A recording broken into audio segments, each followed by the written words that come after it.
Gwasanaethau gofal a chymorth i bobl yng Ngogledd Cymru. Pobl awtistig. Y dyfodol. Mae'r fideo yma am y gwasanaethau gofal a chymorth sydd angen ar bobl yng Ngogledd Cymru. Mae'n dŵad o adroddiad ysgrifenedig gan y 6 cyngor yng Ngogledd Cymru a Bwrdd Iechyd Prifysgol Betsi Cadwaladr. Buom yn edrych ar plant a phobl ifanc, pobl hŷn, iechyd ac anabledd corfforol, anabledd dysgu, iechyd meddwl, gofalwyr, trais yn erbyn merched, camdrin domestig a chamdrin rhywiol, pobl yn y carchar, pobl sydd wedi gwasanaethu yn y lluoedd, pobl digartref, pobl awtistig. Megis dechrau yw y gwaith yma, ond rydym wedi dysgu llawer yn barod. Byddwn ni'n helpu i ysgrifennu cynllun ar gyfer gwasanaethau yng Ngogledd Cymru ar gyfer y dyfodol. Rydym yn gwybod y bydd gennym llai o arian ac yn awyddus i wneud mwy. Mae'r adroddiad yma yn helpu ni ddeall pa wasanaethau rydym angen cynllunio a phrynu. Mae hefyd yn dangos ein bod angen darganfod mwy am rhai grwpiau mwyn sicrhau bod yn cael y gwasanaethau maen nhw angen.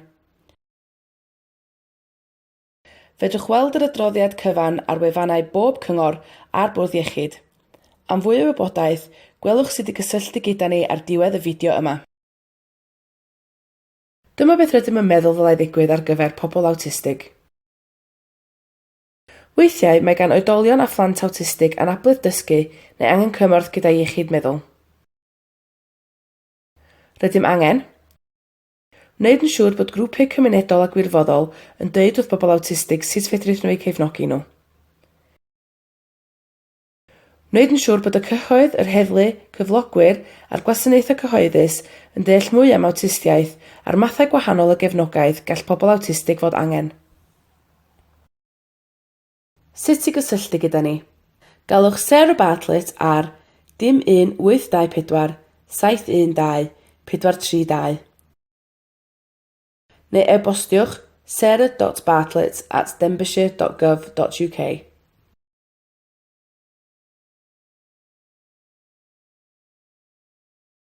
Credydau. Mae'r fideo yma wedi ei dylunio a'i gynhyrchu drwy wasanaeth Easy Read gan Inspired Service Publishing Limited, Mawrth 2017. Mae'n cwrdd ar safon Easy Read Ewropeaidd. Gyda diolch i grwpiau hunan-eiriolaeth Gogledd Dwyrain Cymru a hunan-eiriolaeth Dinbych a Phrestatyn.